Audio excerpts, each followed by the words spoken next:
बच्चों, CA inter group 1 की तैयारी करने के लिए 90 डेज का पीरियड बहुत सफिशिएंट है। अगर आप प्रॉपर तरीके से काम करते हैं तो 90 दिन में आप अपना पूरा कोर्स कंप्लीट कर सकते हैं। इस वीडियो में मैं आपको यही गाइड करूंगा कि पहले कौन से चैप्टर्स कौन से सब्जेक्ट के करनी चाहिए और क्या सीक्वेंस आपका होना चाहिए पढ़ाई का। तो देखिए बच्चों, डे 1 से लेके डे 10 तक पहले 10 दिन जब आप अपनी पढ़ाई शुरू कर रहे हैं तो अकाउंट्स के साथ स्टार्ट करिए। अकाउंट्स में 2 चैप्टर आप पहले करिए, investment account and branch accounting, और कॉस्टिंग में आप 3 चैप्टर्स मटेरियल, लेबर और ओवरहेड्स ये टारगेट करिए। डे 1 से 10 पहले 10 दिन में आपको ये करना है। फिर 11th डे आपको पूरा रिवीजन का रखना है, जिसमें आप सिर्फ रिवीजन करेंगे और कुछ भी नहीं करेंगे जितना आपने इन 10 दिनों में पढ़ा है। रिवीजन साथ साथ भी करनी है, plus 11th day full flash जितना किया उसकी रिवीजन। और देखिए, जब आप लोग ये चैप्टर्स कर रहे हैं तो चैप्टर में क्या करना है, नोट्स प्लस आईसीए मॉड्यूल के क्वेश्चन, और जब चैप्टर खत्म हो जाए तो उस चैप्टर के नीचे जो आपको सेल्फ असेसमेंट टेस्ट दे रखा है हमने, वो जरूर करना है, ताकि आपको ये समझ में आए कि आपने चैप्टर कितनी कंसंट्रेशन के साथ किया है। देखिए, सेल्फ असेसमेंट टेस्ट क्या है, पूरे चैप्टर का हमने एक टेस्ट पेपर बनाया हुआ है, उसके नीचे सजेस्टेड भी दे रखे हैं। आपने इन्वेस्टमेंट अकाउंट किया, आपने उसका टेस्ट पेपर अटेम्प्ट किया, सजेस्टेड से चेक किया आपके क्या मार्क्स आ रहे हैं। If it is above 75% it's okay, if it's below that मतलब आपने चैप्टर कहीं ना कहीं ध्यान से नहीं पढ़ा।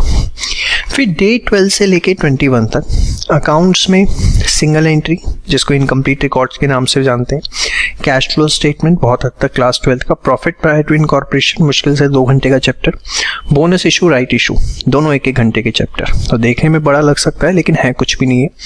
कॉस्टिंग के अंदर एक्टिविटी बेस्ड कॉस्टिंग मुश्किल से 2 घंटे का चैप्टर है, मार्जिनल कॉस्टिंग 3 से 4 घंटे का चैप्टर, और उसके बाद ऑपरेटिंग कॉस्टिंग। तो देखने में बड़ा लग रहा है 12 to 21, चैप्टर्स के नाम ज़्यादा है, कंटेंट वाइज ये उससे कम है। फिर 22nd डे आपको जो है वो रिवीजन करनी है। फिर अगेन यहाँ पर मैं बताना चाहूँगा सेल्फ असेसमेंट टेस्ट जरूर करिएगा साथ साथ, वो बहुत ज़रूरी है।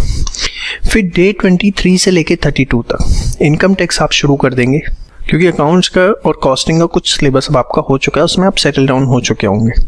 बेसिक्स करेंगे सबसे पहले, फिर सैलरी और हाउस प्रॉपर्टी।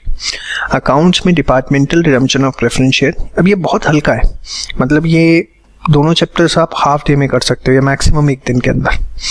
कॉस्टिंग में process costing, joint and by. देखिए, कॉम्बिनेशन ऐसा बनाया कि जैसा भी इनकम टैक्स शुरू हुआ, एक नई चीज़ शुरू हुई, तो यहाँ पे हमने दोनों चीज़ें लाइट कर दी।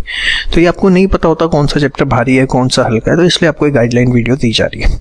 फिर day 33 again you have to revise जो भी अभी तक आपने किया है जितना आप कर सकें, और ये सेल्फ असेसमेंट टेस्ट साथ साथ जरूर देने।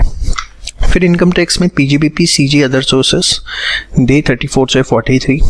अकाउंट्स में 4 AS 1, 2, 3, 10। अब ये 4 AS मिला के आपका मुश्किल से हाफ डे लगेगा, और कॉस्टिंग में बजट मुश्किल से हाफ डे।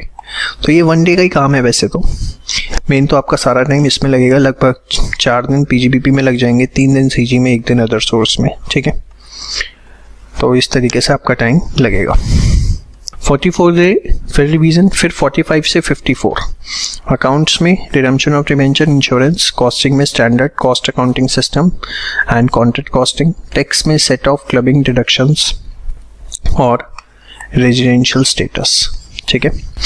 फिर 55 डे आपको रिवीजन करनी है, और ये टारगेट आपका हो सकता है 1 आध दिन पहले ही खत्म हो जाए, क्योंकि इसमें कुछ भी नहीं है। ये फिर जो आपके पास टाइम बचे उसमें रिवीजन करिए, ये नहीं है कि भैया आराम से रिलैक्स होगा। फिर 56 से 65 AS 11, 12, 13, 16। टैक्स में जीएसटी चैप्टर 1 से लेके 6 तक, 6 चैप्टर इनपुट टैक्स क्रेडिट है आपका, मतलब इनपुट टैक्स क्रेडिट तक आपको जीएसटी पूरा करना है और बड़े आसानी से आपका हो पाएगा। अकाउंट्स का टारगेट तो 1 दिन का है, मेन सारा आपका जीएसटी पे फोकस रहेगा। फिर अगेन 66 डे जो होगा वो आपका रिवीजन का डे होगा। 67 से 76 बिजनेस लॉ आपको पूरा करना है, बैलेंस ऑफ जीएसटी जो कि मुश्किल से 1 दिन का काम होगा। लॉ में कंपनी एक्ट में चैप्टर 2, 3 और 4 आपको करना है। फिर 77 डे आपको रिवाइज करना है। फिर 78 से 87 कंपनी एक्ट आपको करना है चैप्टर 5 से लेके 10 तक।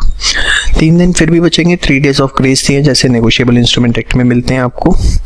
इस तरीके से 90 डेज में आप पूरा कोर्स बड़े आसानी से रिवीजन के साथ कर सकते हैं और उसके बाद आप अपनी प्रॉपर रिवीजन शुरू करिए। लेकिन सिलेबस करने के लिए 90 डेज सफिशिएंट है। अब किसी को लगते हैं 4 महीने, 5 महीने, 6 महीने, तो that may be due to inefficiency कि आप पढ़ते हुए ध्यान से नहीं पढ़ रहे। लेकिन टारगेट के हिसाब से इससे ज़्यादा वक्त नहीं लगता, ठीक है। आप बड़े आसानी से 90 दिनों से पहले अपना syllabus with good revision and regular test आप अपनी कर सकते हैं। तो ये गाइडलाइन वीडियो कैसे 90 डेज में आपको ग्रुप 1 अपना पूरा का पूरा करना है।